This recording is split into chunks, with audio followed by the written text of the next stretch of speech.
Hello guys, today we're going to look at compound inequalities. In the previous lessons we looked at solving multi-step inequalities, how to go about doing that and what the graphs would look like. Today we're going to progress onwards a little bit to compound inequalities and the two different types and how we graph those. So a compound inequality is formed by joining two inequalities with the word and or the word or. Now, depending on the word, we'll have two different types of graphs and solutions that result.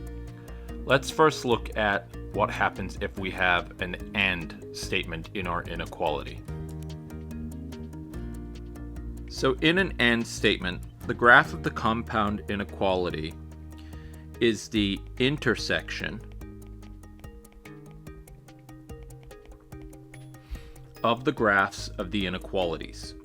So think about it like this. We have two different inequalities and they intersect each other, which means that they overlap somewhere.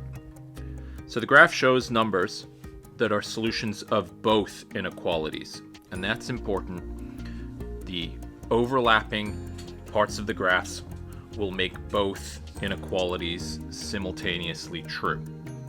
So let's look at our first inequality we have, which is x is greater than or equal to 2.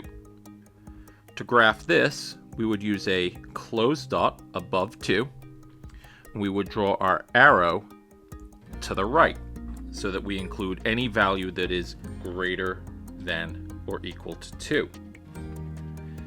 In the second inequality of x is less than 5, we would draw an open dot above 5 and then every value to the left of 5. So now let's look at what happens when I combine the two graphs. So starting with x is greater than or equal to 2, I'm just going to draw a line going downwards here onto the next graph. And I'm going to do the same with x is less than 5, except I'm going to go upwards here. Now we can see that these parts of the number line overlap. And if you remember, we said that the solution to an and statement is the intersection. It's the point where the lines overlap. So we're going to combine those into one graph. So we've got our closed dot above 2. We have our open dot above 5. And then we keep the line in between. So what this means is that any value between these points will make both inequalities true.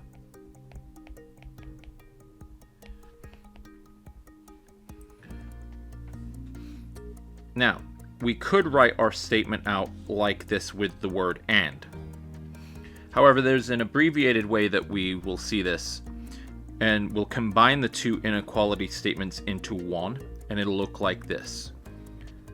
2 is less than or equal to x, which is less than 5. So this is how we'll see and statements written as compound inequalities going forward.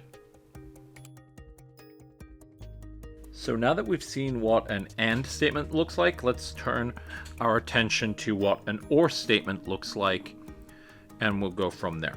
So the graph of a compound inequality with or is the union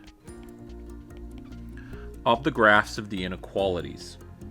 The graph shows numbers that are solutions of either inequality. Let's just take a look at the graphs here. So I've got two inequalities.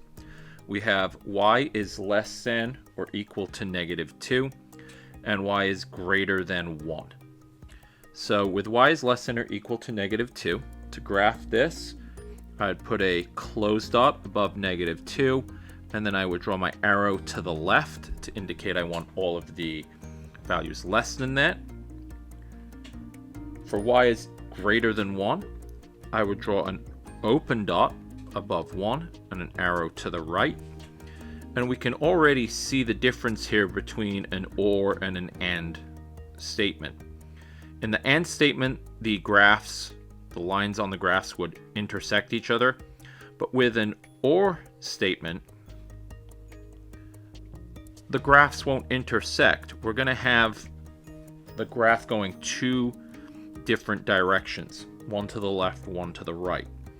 So to combine the graphs in one graph, we would have our closed dot above -2 with the arrow to the left, our open dot above +1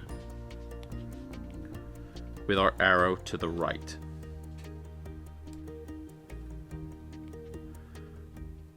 So on our combined graph, we would have our closed dot above -2 with the arrow to the left, our open dot above 1 with an arrow to the right, and this is what the graph of an or statement would look like. We've seen what the graphs of and or statements look like and what the inequalities themselves look like. So let's turn our attention towards solving them now. So as I look at this statement here in front of us, I have two inequalities that have been combined here that we have to find the intersection of. So we've got this inequality of -3 is less than -2x plus 1. So I'm going to write that over here. -3 is less than -2x plus 1. But we also have the overlapping statement of -2x plus 1 is less than or equal to 9.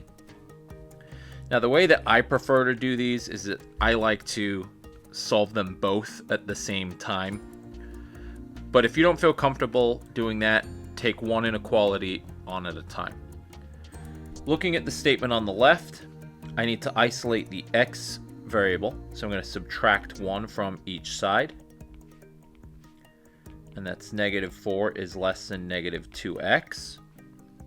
With the inequality statement on the right, again, I need to isolate that x variable. So I'm going to subtract 1 on both sides here. And that's -2x is less than or equal to 8. With the inequality on the left, I would divide both sides by -2. Keeping in mind, I've got to reverse the symbol. So that's 2 is greater than x. And on the right, we divide by -2 again. And I get x, reverse the symbol, is greater than or equal to -4. So there's my two solutions. Now we're going to write it like this. There's our solution statement. And now we're going to graph it. So let's zoom in here.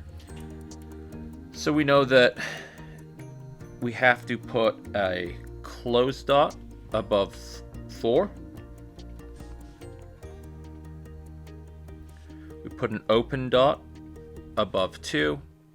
And the graph's intersection is right there. So every value between -4 and 2 would make both of these statements in the original problem true.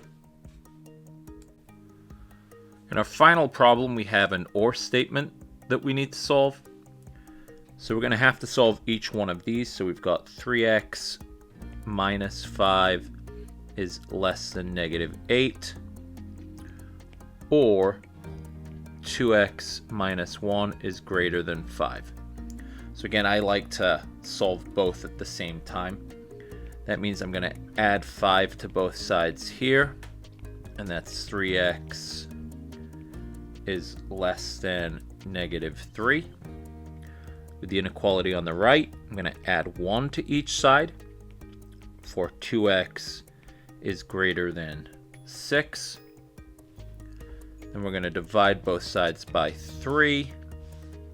And I've got x is less than -1. And on the right, divide both sides by 2. X is greater than 3.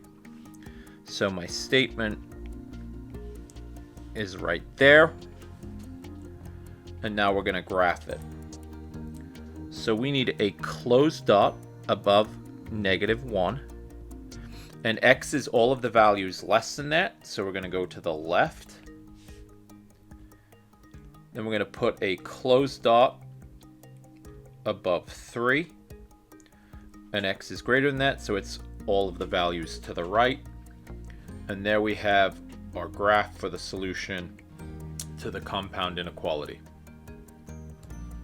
I hope you found that video helpful. If you're still a little confused about solving inequalities, definitely go back and watch the previous video on how to solve multi-step inequalities.